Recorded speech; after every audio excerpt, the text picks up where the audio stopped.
Buongiorno a tutti, buongiorno Elisabetta. Buongiorno amici, buongiorno Mauro. Allora, senza tanti preamboli, io direi proseguiamo con le nostre chiacchierate sulle lezioni che ti fanno i tuoi insegnanti di Torah, ok? Sì, e sono molto felice quest'oggi di affrontare il capitolo di Genesi 3 perché lo trovo davvero affascinante insieme ai precedenti che abbiamo visto, però questo ho davvero tante domande da farti, Va quindi bene. preparati. Il nostro insegnante afferma che il testo biblico non è sempre chiarissimo, nel senso che dobbiamo accettare anche questo. Ci sono studiosi, teologi ovviamente, che sostengono che ogni parola sia come scolpita nella pietra e quella e basta. In realtà forse non è così, quindi c'è una corrente di studiosi che non la pensa in questo modo. Un esempio classico è quello che abbiamo già visto, ma mi piace riprenderlo un momentino, quello in Genesi 1, quando Elohim disse Nase, cioè facciamo al plurale Adam a nostra immagine e somiglianza. Abbiamo tutta una frase quindi costruita al plurale e ci si può chiedere naturalmente con chi stesse parlando Elohim. Dobbiamo prendere atto che non lo sappiamo. Questo è uno degli esempi che spesso ci fa il nostro insegnante, che cerca di condurci verso una lettura veramente obiettiva del testo. Come affronti questo problema della non chiarezza? Sì, questo problema è evidente nella Bibbia, nel senso che ci sono dei passi che sono più chiari, degli altri che sono oscuri o quantomeno apparentemente oscuri. Però dobbiamo partire da un presupposto che ciò che è oscuro per noi poteva non essere oscuro per quelli del tempo. Cioè magari chi scriveva dava per scontate certe situazioni, certe conoscenze che per noi non lo sono. E loro quindi non sentivano la necessità di spiegare ciò che noi invece vorremmo che fosse spiegato nei minimi particolari, ma la cosa purtroppo per noi non è così. Per esempio il discorso che hai fatto tu e sul quale si torna, perché è importante il discorso del plurale e del singolare, è il contesto ovviamente che ci aiuta a capire, perché quando ci sono dei passi che sono letteralmente in sé oscuri, noi dobbiamo rivolgerci al contesto per tentare di capire. Poi, come dico sempre, facciamo finta che ovviamente la verità magari sta da un'altra parte, Sì, certo. Quindi usiamo il contesto per ricostruire, ma faccio un esempio della costruzione del plurale singolare. Anche in italiano, no? Noi possiamo dire il popolo disse facciamo la rivoluzione. Quindi il soggetto è sempre il popolo, però ha un verbo al singolare e un verbo al plurale. Questo cosa sta ad indicare? Quindi grammaticalmente potrebbe essere teoricamente oscuro, no? Però in realtà sta ad indicare che il popolo parla come voce unica, quindi il popolo disse come voce unica, quindi il gruppo degli Elohim quando parlano come voce unica, e poi facciamo la rivoluzione vuol dire tutti assieme facciamo, e lì lo stesso il Nase, che è un coortativo nella forma verbale in cui è scritto nella lingua ebraica, indica proprio dai forza, diamoci da fare tutti assieme, così come il popolo dice dai forza, facciamo la rivoluzione.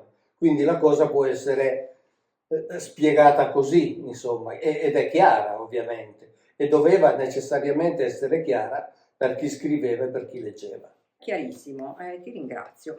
Oggi noi parleremo nel capitolo 3 principalmente della prima parte, dell'albero della conoscenza. Il nostro insegnante ovviamente ci induce a fare un piccolo passo indietro, rapidissimo, perché già in Genesi 2 abbiamo dei dettagli che poi ritroveremo e questo è anche interessante proprio per la nostra discussione, per le domande che ti vorrei fare.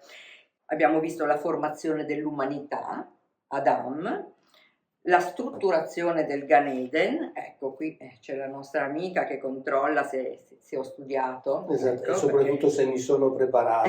se ci siamo preparati. Ecco, esattamente. Ecco, bene, cosa dici? La strutturazione del Gan Eden, anche questa con dettagli molto tecnici che abbiamo visto nei video precedenti. Poi ha messo gli umani dentro questo giardino e vi posiziona alberi belli e buoni e al centro l'albero della vita e l'albero della conoscenza del bene e del male, quindi due alberi di cui non conosciamo la reale natura dalla descrizione. E abbiamo visto anche che compare per la prima volta il concetto di male. Prima avevamo sempre visto Tov, compare il concetto di male, Ra. In Genesi 2,16 abbiamo un primo comandamento dell'Elohim Yahweh all'uomo. Potrai mangiare liberamente da ogni albero del giardino, ma dall'albero della conoscenza del bene e del male non dovrai mangiare, perché nello stesso giorno morirai. Qui non si menzionano frutti, parliamo di due alberi, non ne conosciamo la natura, certo sappiamo che non vengono descritti frutti e tantomeno viene descritta una mela. E poi nel nostro invece immaginario di cultura cristiana è ben presente. Sì. Al catechismo la mela è assolutamente un elemento di discussione. Certo. E cosa mi puoi dire? Ma allora intanto direi che la cosa migliore è leggere letteralmente il versetto di Genesi 2,9. Nella traduzione letterale dice: e fece spuntare Yahweh Elohim dalla Adamà, cioè dalla terra, ogni albero piacevole per vista e buono per cibo. Quindi ci sono due finalità molto, molto importanti che sono qui dichiarate. Deve essere piacevole a vedersi, e quindi forse erano anche due tipi di alberi, come dire, degli alberi che potevano essere ornamentali e degli alberi che invece erano buoni per il cibo. E poi dice: e albero di le vite o i viventi. La traduzione letterale, quello che per noi è l'albero della vita, in ebraico è Etz HaChaim al plurale anche qui. Quindi l'albero dei viventi. E per i viventi io ritengo, è un'ipotesi mia, che si intendesse il Elohim. Albero di le vite in mezzo di il giardino e albero di la conoscenza di bene e male. Ora, dell'albero della vita o delle vite o dei viventi ci dice che è piazzato in mezzo al giardino, lo fa spuntare in mezzo al giardino. Invece dell'albero della conoscenza del bene e del male non ci dice dove lo mette. C'è da dire che alcune Bibbie questo "e" che unisce i due alberi lo traduce con insieme, come se i due alberi fossero tutti e due piazzati, fatti crescere nel centro del giardino. Però questo la Bibbia non ce lo dice e quindi rimane un qualcosa di, oscuro, uno di quei famosi passi oscuri, e dobbiamo limitarci a prenderlo per quello che è. Per quanto riguarda il termine Ra, io ho in mente ad esempio il biblista ebreo Amos Luzzatto, il quale in una conferenza all'Ateneo Veneto già molti anni fa aveva detto che qui il concetto di Ra non è quello che abbiamo noi, cioè il concetto di male e morale, ma è un concetto, coerentemente con tutta la Bibbia, molto concreto e indica la fisiopatologia del corpo umano. E la conoscenza, in effetti, nella Bibbia non è mai conoscenza astratta, ma è sempre esperienza concreta. Un po' come quando si dice che un uomo conosce una donna, significa che ha un rapporto sessuale con questa donna. Quindi in realtà bisogna stare attenti anche a questo, perché magari per noi l'interpretazione teologica tende a fornire un significato di Ra dal punto di vista etico, cosa che forse poteva non essere per gli autori biblici, che si riferivano invece al bene e al male nella fisiopatologia del corpo umano. Quindi da quel momento lì in avanti avrebbero cominciato a vivere, sperimentare veramente la vita dura dell'uomo, cosa che forse prima, perché poi sappiamo che vengono cacciati e non uccisi. Tu hai detto giustamente nel giorno stesso in cui ne mangerete. Siccome non sono morti nel giorno stesso, allora lì partono le interpretazioni e si dice che un giorno di Dio vale 1000 anni, eccetera, e quindi partono le interpretazioni, però queste interpretazioni secondo me sono sconfessate dal testo stesso, in quanto poi il testo dice che in quel giorno stesso vengono cacciati. Quindi non possiamo parlare di 1000 anni, ma Certo. quel giorno significa quel giorno, vuol dire non appena voi ne mangerete morirete. Ecco, e quindi in realtà non possiamo sdoppiare le due interpretazioni perché immediatamente vengono cacciati. Quindi il significato doveva essere quello che dice il tuo insegnante, in quel giorno lì doveva avvenire, ma in realtà non avviene. Possiamo intendere nel momento Nel momento. in cui ne mangerete. Però insomma non certo 1000 anni, ecco. No, non certo. Non lo ritroviamo nel testo per essere oggettivi. Non troviamo qualcosa nel testo che ci consenta di ricostruire questo parallelismo un giorno uguale 1000 anni.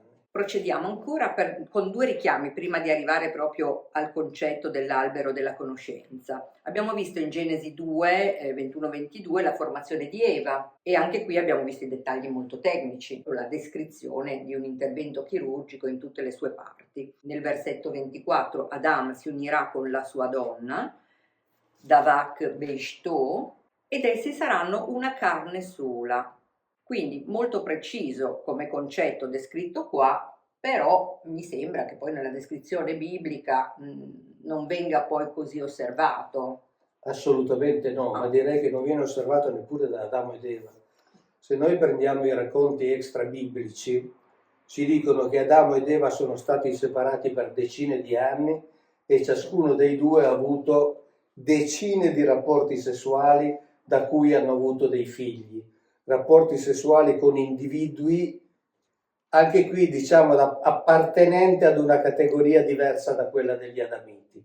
Diciamo così, non entriamo nel merito perché poi anche qui entreremo nel merito di interpretazioni e visto che il tuo insegnante consiglia di rimanere sempre strettamente legati al testo, noi facciamo così. Comunque nella letteratura extrabiblica questo lo si dice chiaramente.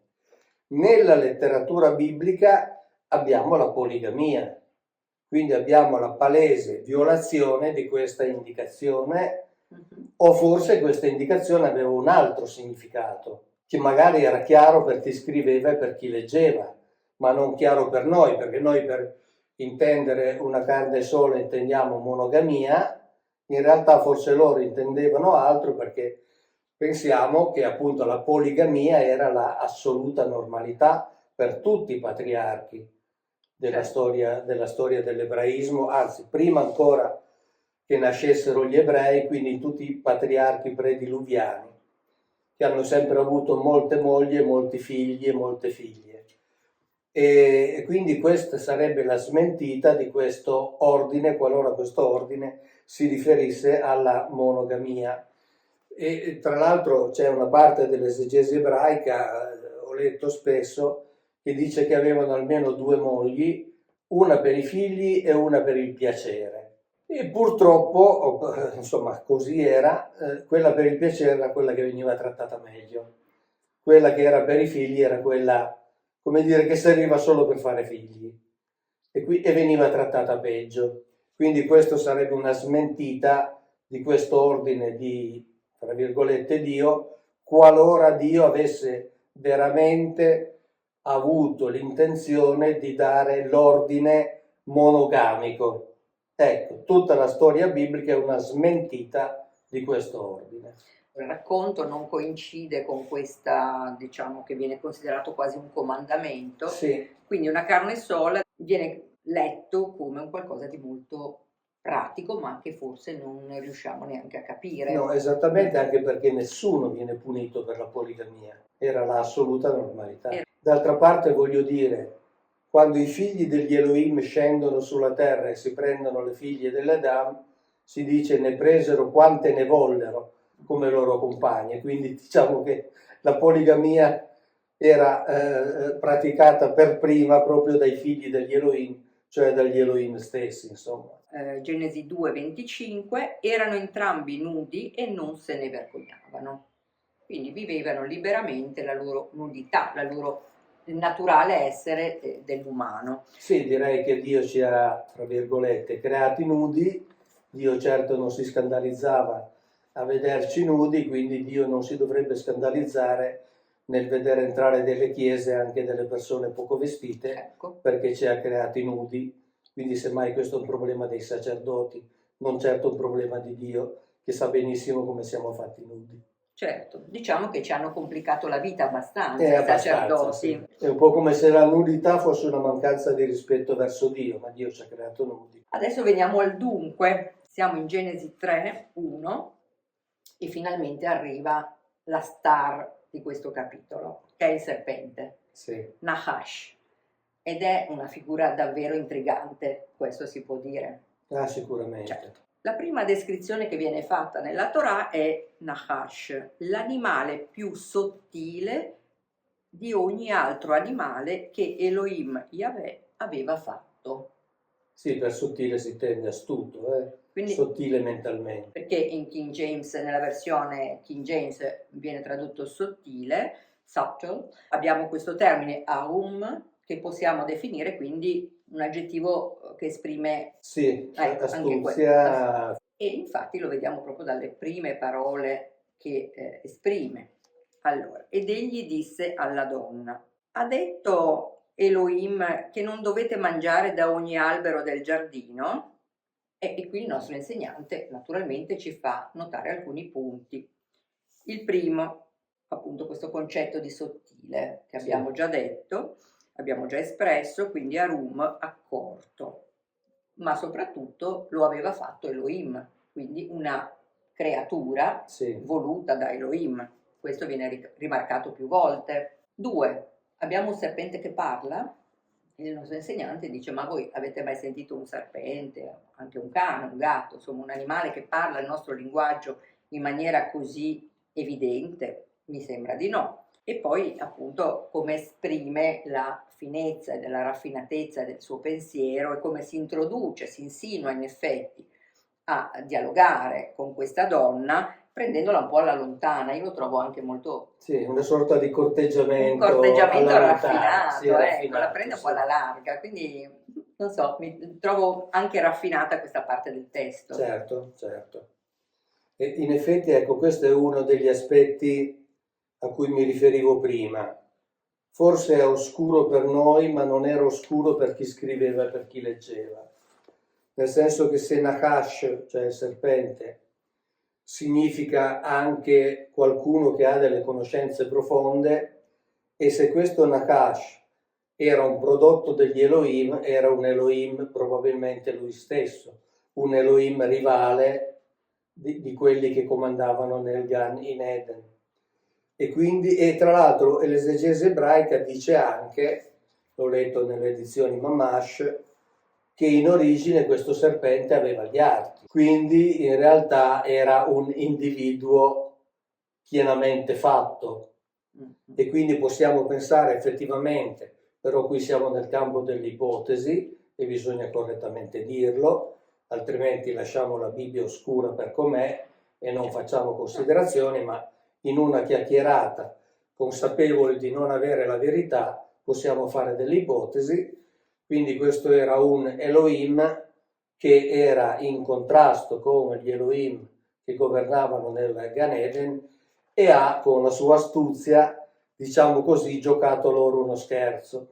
Però ha giocato loro uno scherzo dicendo una cosa vera, perché gli ha detto: non è vero che voi morirete. Tornando al discorso della mela, in effetti devo dire che qui ci siamo proprio dentro.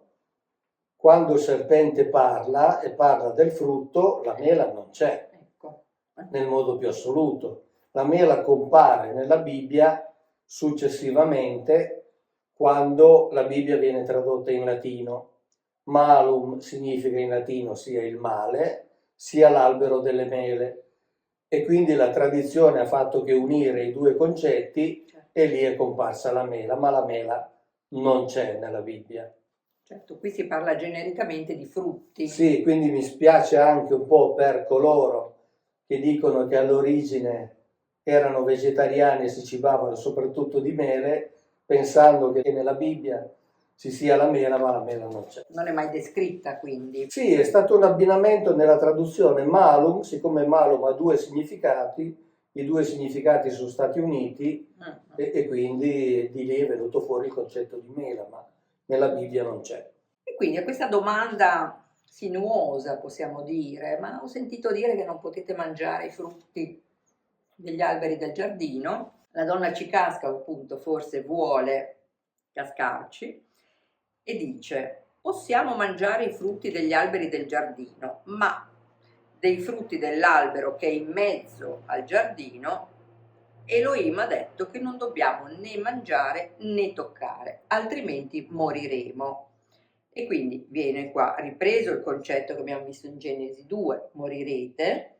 Tra l'altro mi sembra di ricordare che Elohim parla con Adam, non con Eva, Sì, direttamente al maschio, esatto. diciamo. Lei comunque riferisce e c'è questa aggiunta del toccare. Nel primo comandamento, possiamo dire, non è riferito, Esatto. e qui compare. Già qui il nostro insegnante dice, ad esempio, semplicemente potrebbe essere anche un'aggiunta di un trascrittore che dice vabbè, non potevano mangiarlo, quindi neanche toccarlo, non lo sappiamo, ecco, compare in più, diciamo, questo concetto.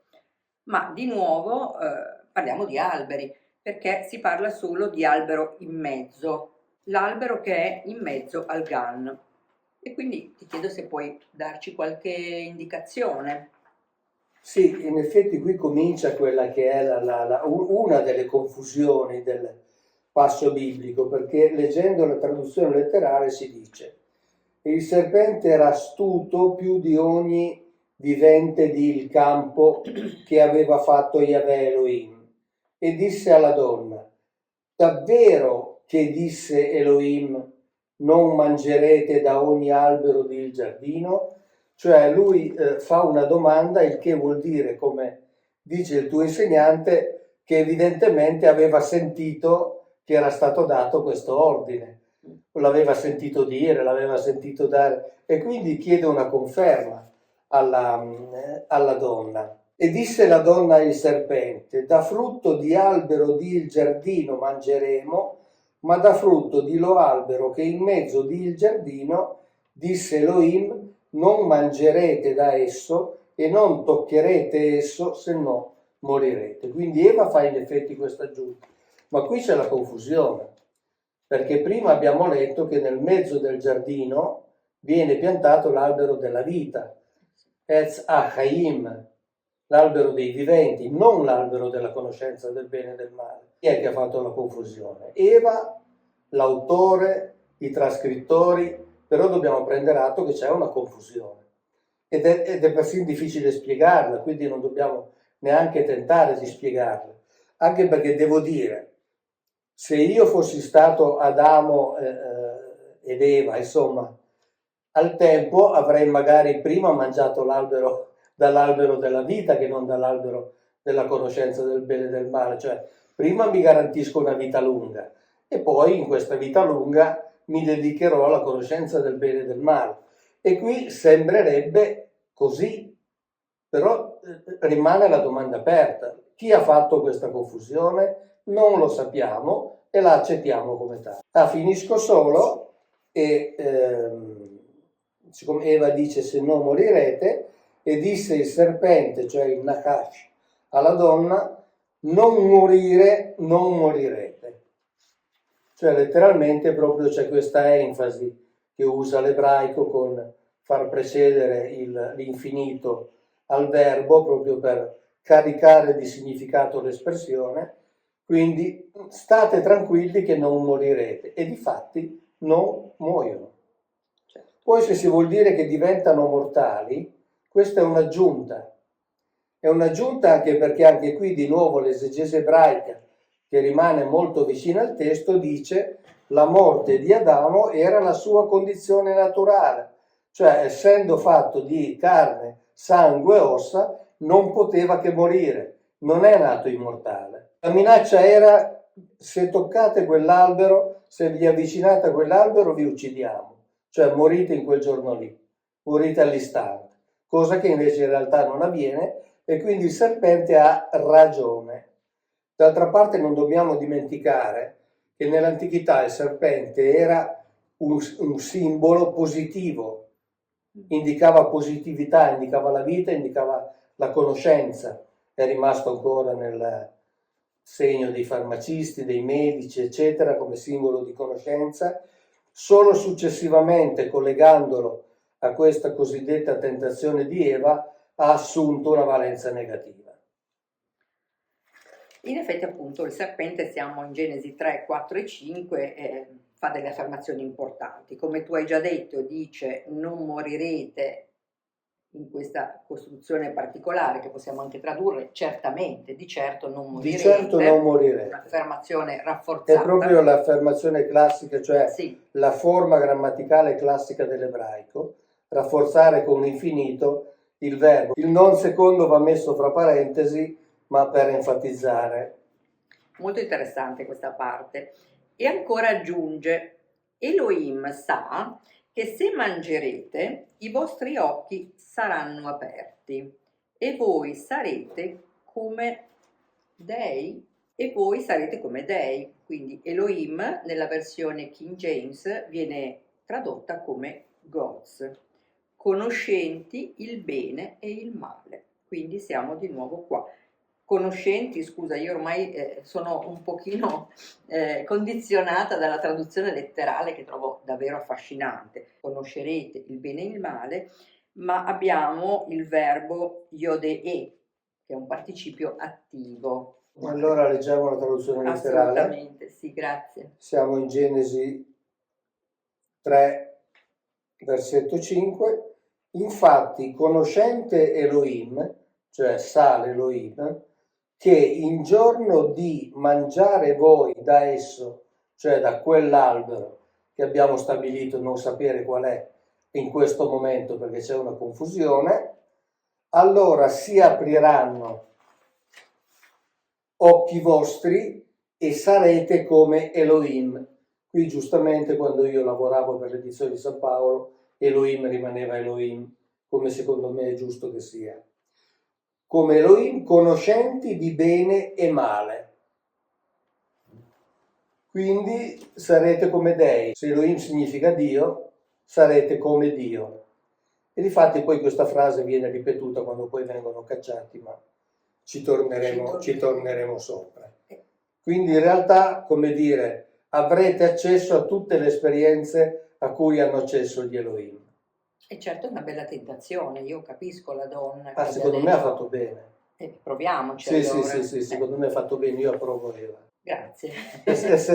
Essendo curioso per natura avrei fatto esattamente come sì, Eva. con una proposta del genere. No, non sarei rimasto passivo di fronte. Certo, lui è stato molto affascinante come interlocutore. Certamente, doveva essere un interlocutore affascinante, anche perché poi dice l'esegesi ebraica che ha avuto un rapporto sessuale con Eva e da quello sarebbe nato Caino. Ma insomma, questo è un altro discorso. Ne parleremo. E quindi andiamo avanti, siamo in Genesi 3, 6. Quando la donna vide che l'albero era buono, adatto, possiamo dire, come cibo, che era piacevole agli occhi e da desiderare. Nechmad, quindi da desiderare, viene tradotto dal termine nechmad, che è di nuovo un nifal, un participio attivo. Prese dal frutto, mangiò e diede anche al suo uomo con lei ed egli mangiò. Il nostro insegnante ci dice c'è questo concetto del desiderio, poteva desiderare di assaggiare questo frutto, e poi lo diede ad Adam, che fino ad ora non era ancora comparso, cioè il serpente parla con Eva, Eva risponde, ma Adam era probabilmente vicino a lei. Prosegue il racconto, Genesi 3,7, gli occhi di entrambi si aprirono, quindi tipakachna, e qui abbiamo di nuovo un nifal. Scusa, nifal intendiamo la forma passiva riflessiva, giusto così per chiarire. Ed essi seppero che erano nudi, cucirono foglie di fico insieme e si fecero indumenti. Abbiamo già visto che prima erano nudi ma non se ne preoccupavano. E questo è di nuovo un dettaglio molto molto tecnico. Ti chiedo cosa possiamo dire, cioè addirittura si sono messi a cucire? Molto tecnico e molto moderno. Sì. Ti dico perché. Tu giustamente dici si fecero degli indumenti. A parte, vabbè, hanno cucito assieme delle foglie di fico, sappiamo che si possono cucire anche con il picciolo legandole l'una all'altra, quindi non dobbiamo pensare a...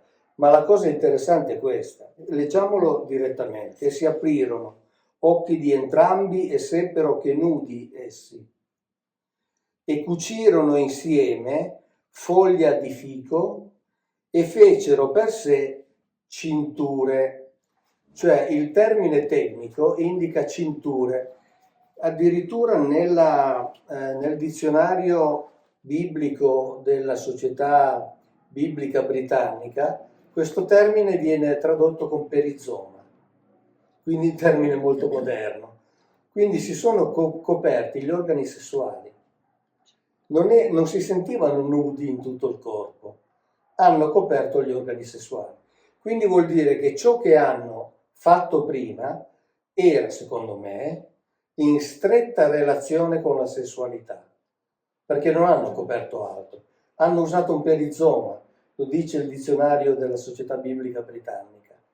E quindi evidentemente devono aver scoperto la funzionalità dell'atto sessuale, quindi col discorso della riproduzione, soprattutto se è vero ciò che dice l'esegesi ebraica, almeno una parte, che Eva si è unita sessualmente con il Nahash e ha generato Caino. Quindi Eva potrebbe aver scoperto diciamo così, la sessualità e averla insegnata ad Adamo, per fortuna. Tra l'altro, vedi, il concetto di nudità è un concetto che poi si è esteso nel tempo, perché nella tradizione ebraica i capelli della donna sono la sua nudità, addirittura la voce della donna è la sua nudità. Per esempio una donna che canta sta esprimendo la sua nudità, cioè un qualcosa che attrae l'uomo. Quindi in realtà qui per nudità, visto che si sono fatti un perizoma, che sappiamo copre esattamente ed esclusivamente gli organi sessuali, dobbiamo pensare che hanno scoperto quelli, la funzionalità di quelli. Questo è ciò che mi pare di capire, visto che si sono fatti delle cinture. Questo è il significato esatto del termine agolot. E ho trovato anche grembiuli nei dizionari, Ecco, che rende l'idea. Rende comunque l'idea sì, della sì, copertura sì, degli atti della sessuali, parte anteriore. degli organi sessuali. Sì, la parte anteriore, quindi la copertura degli organi sessuali, Esatto. quindi con una cinta in qualche modo Esatto. e una parte che scende. Esatto. Mm-hmm. Trovo che la lettura letterale ci dà davvero delle informazioni che ci possono cambiare la vita, perché noi siamo condizionati, se pensi il concetto della mela, del bene e del male, veramente sono liberatori, ti direi. Ma soprattutto è interessante quello che dice il tuo insegnante, di rimanere strettamente legati al testo e anche accettare là dove il testo non è comprensibile, come per esempio nella confusione tra gli alberi accettiamo che c'è una confusione tra gli alberi. Ci esorta sempre a non aggiungere, a lasciare così com'è e poi vedere come mettere insieme anche le informazioni. Mauro, guarda, per me è stata una chiacchierata piacevolissima, spero la sia anche per gli amici che ci esortano a proseguire questi nostri dialoghi. Ovviamente dopo c'è una parte bellissima, perché l'Elohim Yahweh la prende davvero male e quindi ci saranno tutta una serie di maledizioni, però se sei d'accordo mi fermerei qua, così anch'io medito su quello che mi hai insegnato e procedo studiando la prossima parte. Va bene, fermiamoci pure qua. Allora, cari amici, come sempre, ciao, grazie e alla prossima. Speriamo di avervi dato ulteriori elementi su cui ragionare autonomamente, che è sempre lo scopo di questi video. Ciao! Ciao, grazie, a presto!